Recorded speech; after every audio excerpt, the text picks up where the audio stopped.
Greetings and welcome to the channel. This is Michaela from Team Retrogue, where we like retro games and the devices that bring them to us. So today we are looking at a budget retro handheld called the Anbernic RG35XX.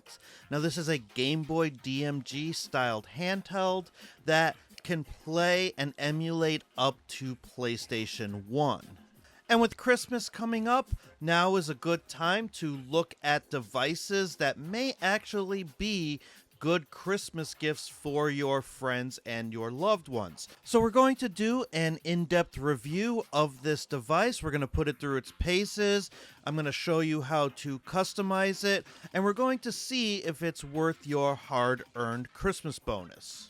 This is going to be a bit of a long one, so grab your favorite drink, let's dive in, and let's get to work.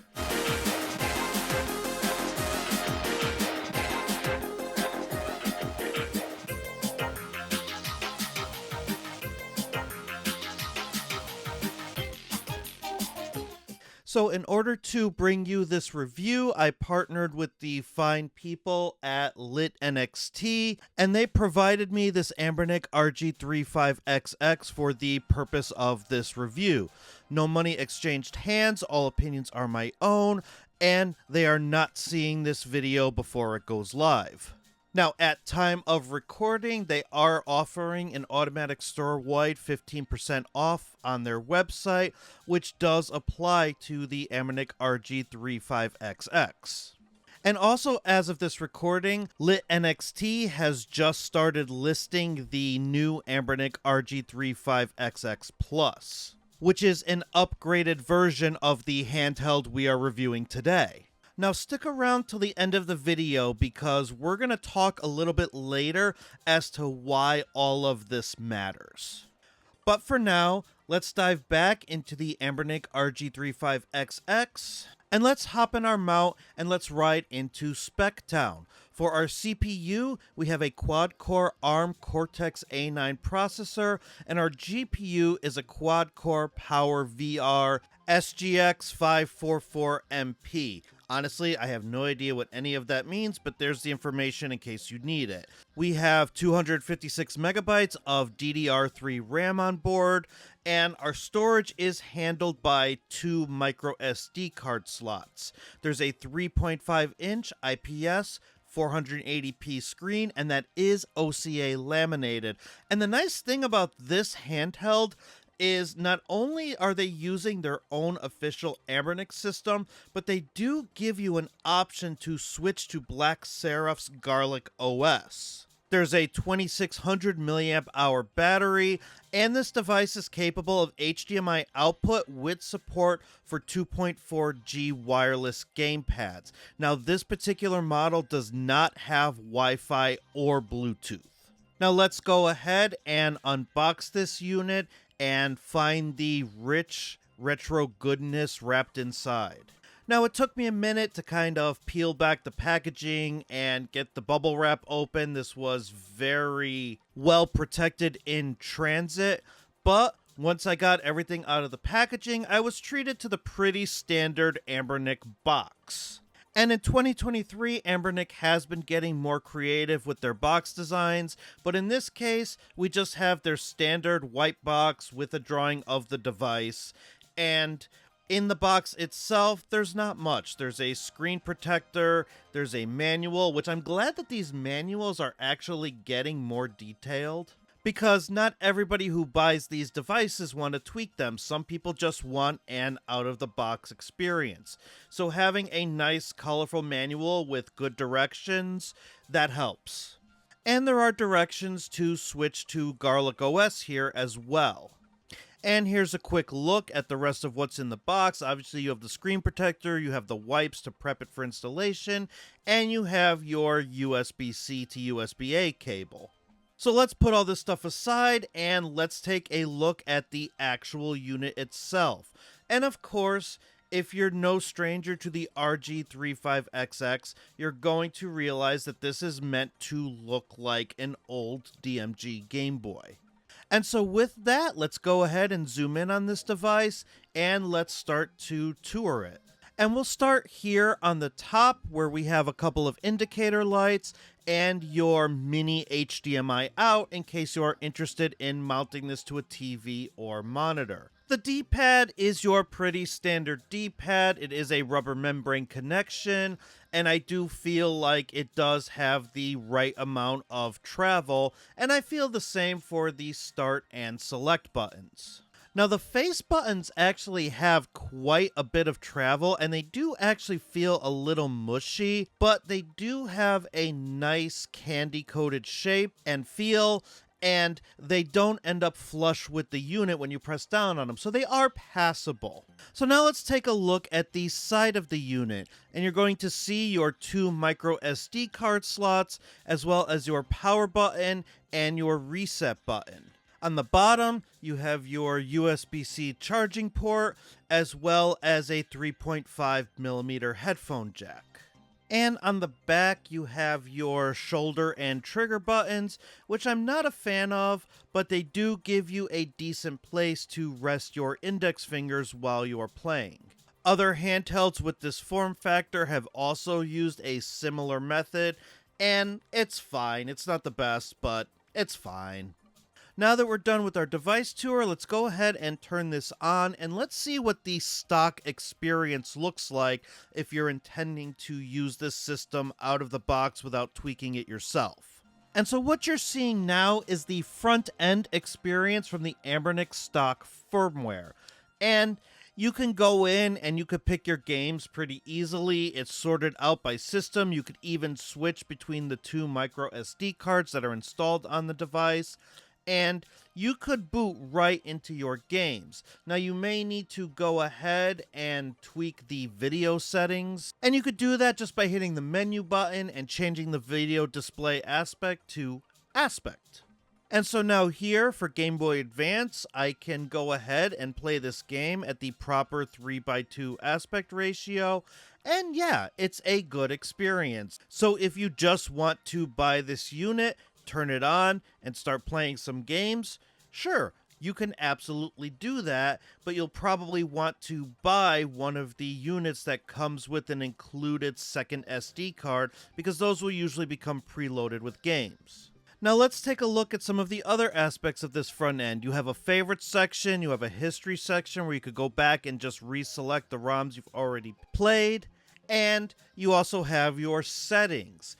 And it's a pretty basic setup, but there are enough options here to get you by. So on the very bottom of the settings screen, you have a curious option called Switch OS. And so if we go ahead and select that, it will actually turn the unit off, and the next time you boot it up, you're going to be in Black Seraph's GarlicOS, which I'm really thrilled that Anbernic decided to include this as an out-of-the-box option. And I can only hope that they did it with Black Seraph's cooperation, because he did a phenomenal job on this operating system. And so one of the nicest features about GarlicOS is the ability to save the state of the ROM you're playing automatically, and next time you go back into that ROM, you can actually continue right where you left off. And you could see here I'm playing Sonic Advance, which is the exact same game that I was playing on the stock OS, and it's still an enjoyable experience here, but now we have a couple of extra options with GarlicOS. So if you're looking for a little something more, you have a second operating system built right in. Now just keep in mind there are a couple of caveats to this. One is that I don't really like the default theme that comes in this version of GarlicOS, and it's also very Anbernic branded. Now, I understand why this is done, but if you're more of a tinkerer and you want things to look just right, this version of GarlicOS is actually kind of limiting, because you only have certain icons and boot logos and backgrounds to choose from, and I really wasn't a fan of any of the stock options that were offered for customization here within this version of GarlicOS.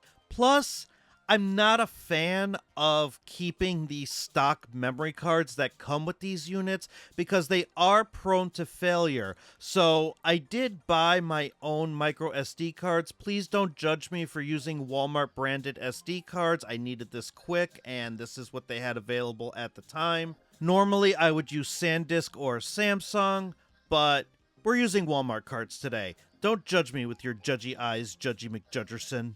And so we're going to take some time in this video, and I'm actually going to show you how to install GarlicOS from scratch and how to customize it.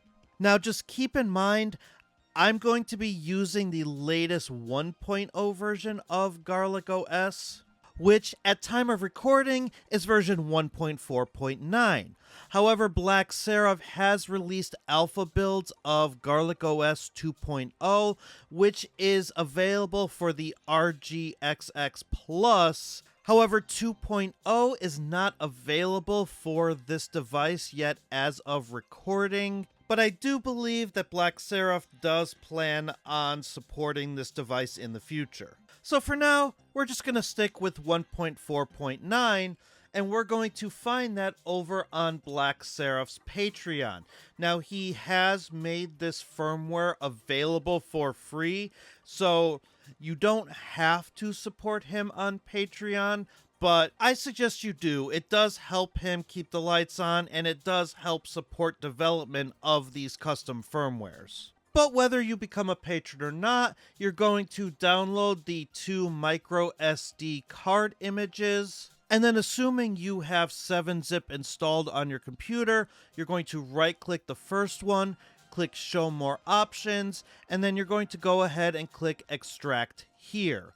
And then what that's going to do is it's going to extract both of these 7-zip files, and it's going to create a README text, which I highly suggest you read, and it's also going to create a garlic.img file.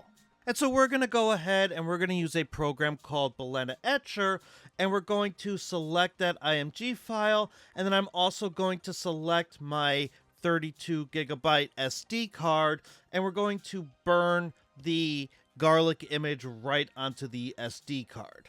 Now we have to do a little bit of a dance in Windows Disk Management, and we're going to start by taking the ROMs partition of the SD card that we just flashed, and we're going to make a backup of all of those folders. So I'm just going to make a folder on my desktop called Backup, and I'm going to take all of those files and I'm going to just paste them right into the backup folder. Reason being is we're going to need them a little bit later.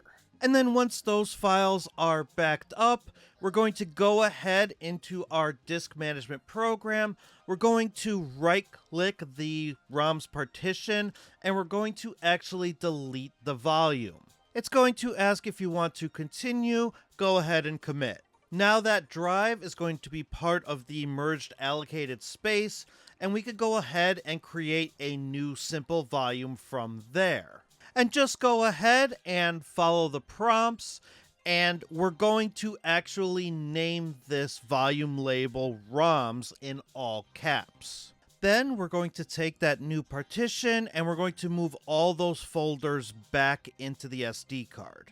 And that'll be all the prep that we'll need to do for the SD card that houses GarlicOS. So the next thing that we're going to want to do is we're going to want to prep the second SD card so that way we can put our ROMs and our BIOS files. And in order to do that, we need to use a program called FAT32 Format, and I'll leave a link in the description on how to download that program, but you're not really going to be able to format into FAT32 using the built-in Windows tools.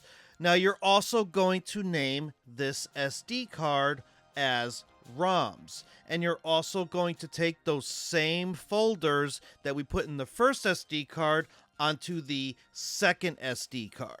Now from there, you could finally proceed to put your ROM library and your BIOS files in their respective folders. And unfortunately, you're going to have to source these files yourself, but if you bought a unit with a second SD card that came preloaded with games, you can also copy those onto this new SD card. Now, some Game Boy games are listed as SGB enhanced, which means that if you plugged them into a Super Game Boy, which was a Super Nintendo adapter, you would be able to get color features on your TV screen. And fortunately, because it's 2023, you can now take all those SGB enhanced games and put them in a separate folder called SGB. And what that's going to do is it's going to boot up the MGBA core, and these games are going to be in full color when you go and play them. And that's it. We have our BIOS files, we have our ROM files, and now all that's left to do is put the GarlicOS card in the TF1 slot and the SD card that houses all of our ROMs and our BIOS files in the TF2 slot, and then we could turn this unit on and see if everything installed correctly.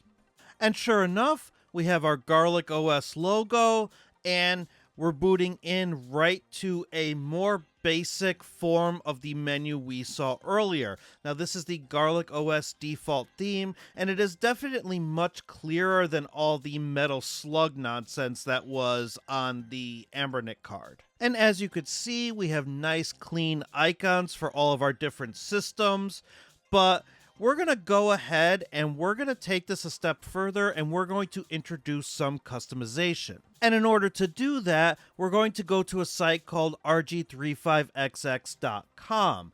And you're going to find right off the bat, there are a ton of themes that we can use to download and customize our device to our liking. So I'm going to pick this specific theme called Concise Mod. And we're going to download both the theme, and we're also going to download the JSON file that is accompanied with it. Now, this website will also provide you with different options for boot logos. So I'm going to pick this one here called Super GB Mono, because this kind of most closely fits how I want my RG35XX to look. And we're going to download that zip file as well. Now, we need a way to install this theme. So my search led me to a Reddit post that talks about a program called Theme Switcher. So we're also going to download that. And we're going to go ahead and we're going to use 7-zip to extract all of these files. And then we're going to put them in their appropriate place on the TF2 SD card that houses your ROMs and your BIOS files. So this Theme Switcher app we're going to put under ROMs and apps. And then on the root of the SD card, we're going to create a folder called Themes. We're going to put the folder of our theme into that themes folder, and the JSON file goes in the folder of the theme itself. Now, if you go back on the device, you'll see an app section, and you'll see an option called Theme Switcher Install. So go ahead and click that. The device will vibrate, and the option will change to Theme Switcher Uninstall. And then from there, you're going to find a themes folder right in with your list of systems. So then you can click check for themes to update your themes list, and then pick the theme that you want to use. In this case, I'm using Concise Mod, and you can already see everything looks different. So this shows that that theme was applied, and we have this nice monochrome look that is more reminiscent of an actual Game Boy. Now, because most of the partitions on the primary SD card that houses GarlicOS are Linux-based, we need to use a program called Disk Genius in order to browse them on Windows. And specifically, we're looking for a partition that has a bunch of files, one of them being bootlogo.bmp.gz, because we need to copy our new boot logo over to that directory. And Disk Genius will ask us if it's okay to overwrite. It's just going to ask you a bunch of prompts. Just click OK to each of them and click OK to replace. and you will have successfully changed your boot logo. Now let's go ahead and boot everything up, and if all worked well, you should have your custom boot logo, which I have here. You should have your custom theme installed, like I have here, and then you can go ahead and actually start gaming on your device. And now let's get into some emulation testing, and we're going to start low with NES because we know that NES games are going to work very well on this device, and this is one of the systems that are meant to be played and enjoyed on the 35XX. And obviously, we can't test out a Game Boy-like device without testing some Game Boy games. So here is F-Zero GP Legend on Game Boy Advance.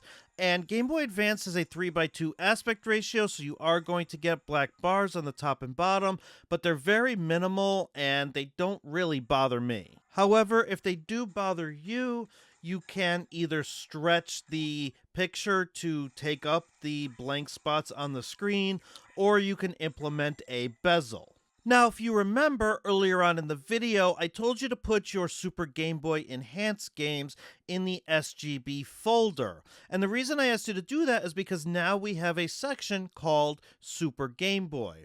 And if we go ahead into that section and boot up one of the games that we put in there, you could see here with Kirby's Dream Land 2, we have full colorization as opposed to a black and white picture. Now, for some odd reason, James Bond 007 is a Super Game Boy Enhanced game, but the enhancements are to have a black and white game.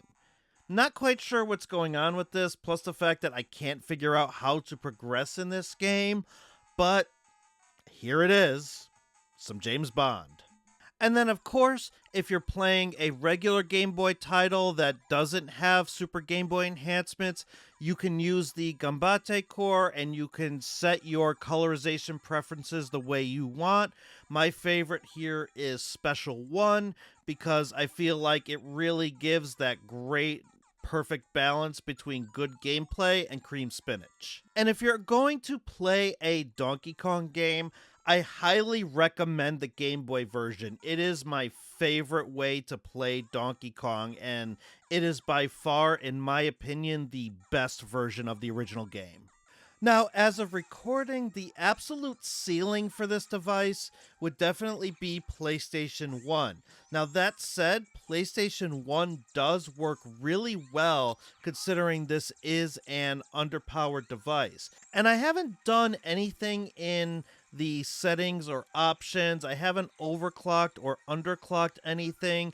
This is just the default out-of-the-box setting of GarlicOS, and PlayStation 1 is working very well. To the point where even a 3D game like Spyro Year of the Dragon is running here at 60 frames per second. And so one of the downsides to this device is it can only play up to PS1.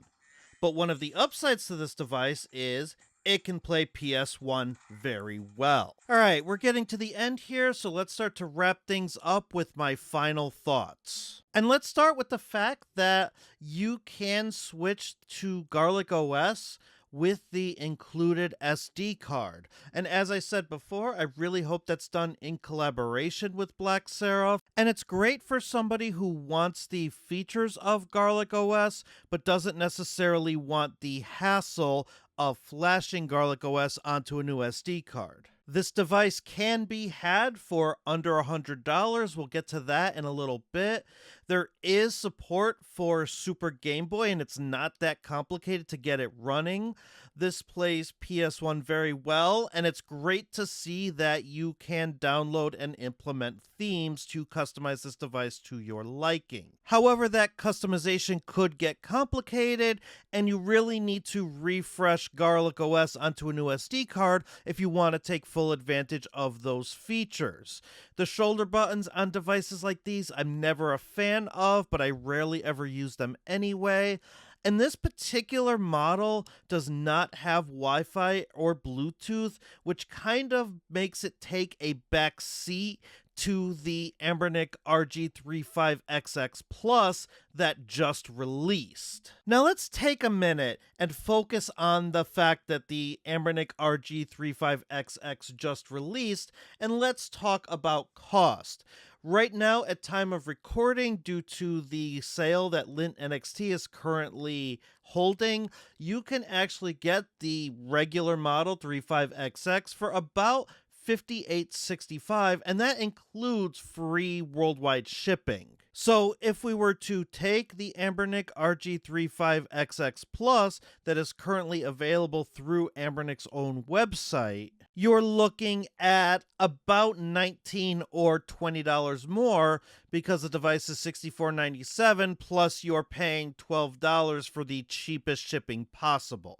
But also, if you have a higher budget and you're looking for something with a little bit more oomph, you can look into the Retroid Pocket 2S handheld, but that's also going to set you back $114, and that's with their $99 plus their $15 shipping. And like I mentioned earlier, the RG35XX Plus is available on Lint NXT's website as of today, and at time of recording, the checkout total is about $81.60 US with free shipping, which is still more than Anbernic's website at this current time. Which means that if you are on a tighter budget or you are looking to get this device as a Christmas gift, the original model RG35XX is going to be your cheapest option. But with that cheap price, you also get a very decent handheld, just as long as Wi-Fi and Bluetooth don't matter to you. So let me know what you think in the comments below. Is the RG35XX still relevant at the end of 2023? Are you looking to get one? Do you already own one? Or are you more interested in upgrading to the Plus model? And feel free to continue the conversation in the Retro Handhelds and the Steam Machine Discords. It's where you can find me hanging out in between videos, and I would love to hear what you have to say. But that'll do it for this video. Thank you so much for watching, and if this was helpful to you in any way, please be sure to like and subscribe. Until next time, bye for now, and don't stop believing.